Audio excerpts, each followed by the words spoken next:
and also my siblings. I brought all of them together. At a point, I suspected that my siblings may know what I do for a living, so I promised them of taking them to abroad to study in a few years' time. They were very intelligent and never failed any exams, but I wanted the best for them. I wanted to do even what our parents couldn't do for us. After settling things, I went back to Delta State as Lady B instructed. Very, very early the next morning, we were prepared to leave for Lagos. We spent about 6 hours traveling to Lagos. When we got to Lagos, I was expecting to see "Welcome to Lagos" as it indicates in Delta State. But what we saw was "This is Lagos." Then I knew that Lagos is a no man's land and is a place where you just come to make money and spend it. We came across some bridges in Lagos, which I don't even know the names. Well, while passing, we also saw some people living under the flyover bridge. And we were also held in traffic for about 2 hours and some minutes. We got to Lady B's house in the evening. I was surprised when we stopped at her gate. I thought it was an hotel. So I asked, "Ma, are we lodging for this night?" She answered, "Haha, you are so funny. What's that your name?" I told her my name, and she continued, "Nancy, this is my house." "Your house? Even the cars in it?" I answered, "Yes, they are all mine. And I know you want to be like me, right?" I answered her, "Yes, ma, I want to be like you."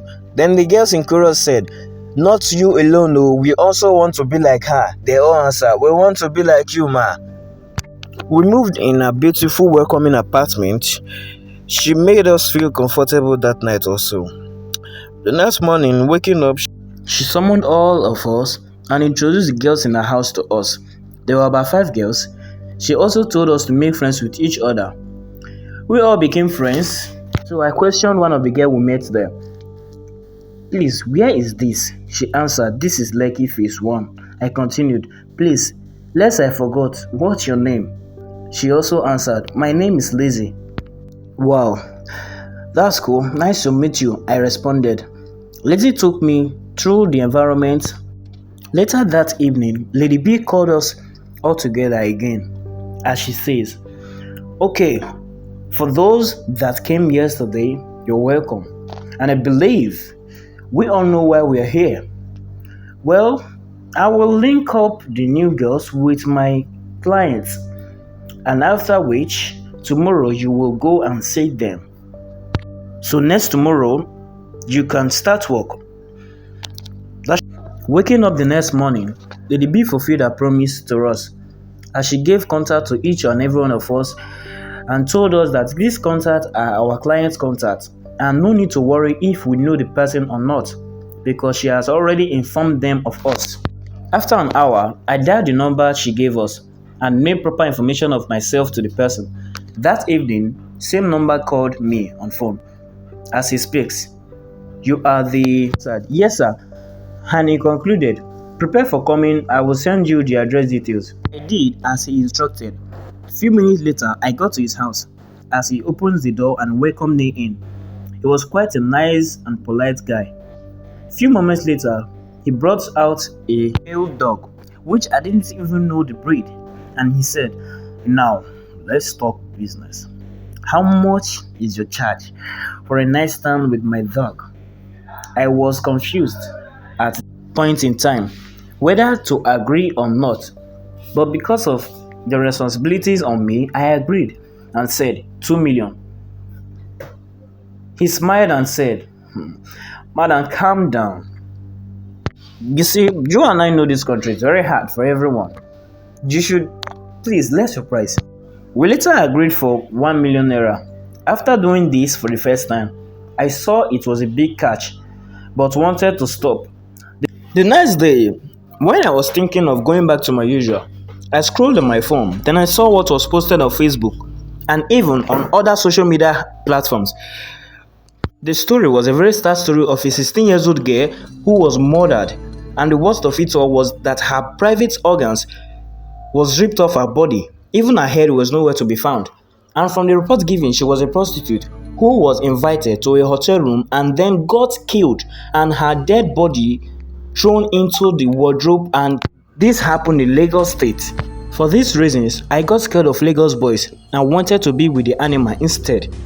I did bestiality for about 7 to 8 years, and this ruined my relationship in any form. No man wanted to ever get close to me, but I managed to save more money to send my younger ones, my siblings abroad for studies. So I also bought land for the four of us and started building in three of the land, my brother's land, and my sister's land. I also got car for myself, a white Venza, and all this I have done, but unknown to them, because I wanted to surprise them when they are back from UK for the studies. So when they are done studying, I told them to come back home, which they obeyed. When I got to the airport, they asked, "Auntie, are you still in Lagos?" So I said, "Yes, I'm still in Lagos." So I directed them to Lekki Phase 1, where I built this house. So they asked, "Auntie, where is this?" I replied, "Yes, this is Lekki." "Yes, we know it's Lekki, but whose house is this?" Surprisingly to tell you, this is our house. They were like, "Auntie, stop this. You're joking, right?" "No, I'm not joking. This is Utulu's home." They happily jumped on me saying, "Oh, sister, you really did this for us?" And I said, "No, this is for my sister." My brother was surprised and he said, "What about me?" I told him to calm down. "In fact, both of you enter my car. Let's go somewhere." I drove them to Victoria Island, where I built my brother's house. And I told him, "This is your house. Take the keys. I have furnished it for you." Immediately he fainted, and we sprinkled water on him. Still, he didn't believe what I told him. He was extremely excited. It was a celebrating day for us that night. The next day, my siblings called me out and questioned me. "Sister, we know you have been good and caring to us, but may we know the source of your wealth?"